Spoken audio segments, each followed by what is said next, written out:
Senator Obama has been consistent in opposing the war. I mean, what he basically said with the surge is it can be judged as success if it brought political reconciliation among the Iraqi parties. That hasn't happened. His trip to the Middle East, to Iraq, Afghanistan, has been a big success. Prime Minister Maliki, you just mentioned, agrees with Senator Obama's timetable for getting out within 16 months. I mean, that's Obama's policy. This is the Iraqis themselves recognizing that the time for America to get his troops out in a responsible way must happen. So I think Senator McCain is really jealous of the enormously popular acclaim that Senator Obama has received all over the Middle East, in Europe. Europeans, Middle Easterners in Jordan see Obama as a new, fresh hope of American leadership, and they're responding to him. We should mention that apparently he has just touched down in Amman, so we'll have some live coverage of that coming up. Breaking news here on CNN as well. He's going to be giving an address at 10 a.m. Eastern. We'll be carrying that here live as well. Senator McCain is also arguing, Governor, that if U.S. troops had been pulled out last year, as Senator Obama wanted, that there would have been dire consequences for the future of Iraq. Let's listen to what he said yesterday. If we'd have done what Senator Obama wanted to do, we would have lost, and we would have faced a wider war, and we would have had greater problems in Afghanistan and the entire region, and Iran would have increased their influence. Is there any question in your mind, Governor, that Iraq would be in worse shape now than it is if troops had been pulled out last year? No, that's a false premise, John. I mean, what Senator Obama has said is that he would put 2 combat brigades in Afghanistan, where we really are hurting, where the Taliban and Al-Qaeda have gotten stronger. Hang on. That we put so many reach. That's what he's saying now, but he was part of that Democratic push to get all the troops out of Iraq. So the question is, if they had have succeeded in removing all the troops from Iraq, do you think that Iraq would be in as good shape today as it is? Yes.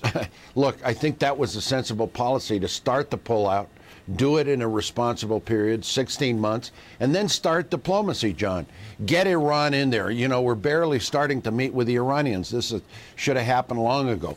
Get the Syrians involved. Get a UN peacekeeping force. Get some kind of a structure for diplomacy that brings stability to the region. Go to the Middle East. Push the Israeli-Palestinian issue. Right. All of these issues are linked. You know, at the last minute, the Bush administration and Senator McCain are pushing these policies that it's about time. I think the biggest factor here is the Prime Minister of Iraq saying he wants to get American troops out within a timetable, and that's been Senator Obama's position. Right. But Governor, I don't want to accuse you of avoiding the question, but the question was, if they had have gotten the troops out by now, not looking forward, if they had the troops out now, would Iraq be in as good shape as it is?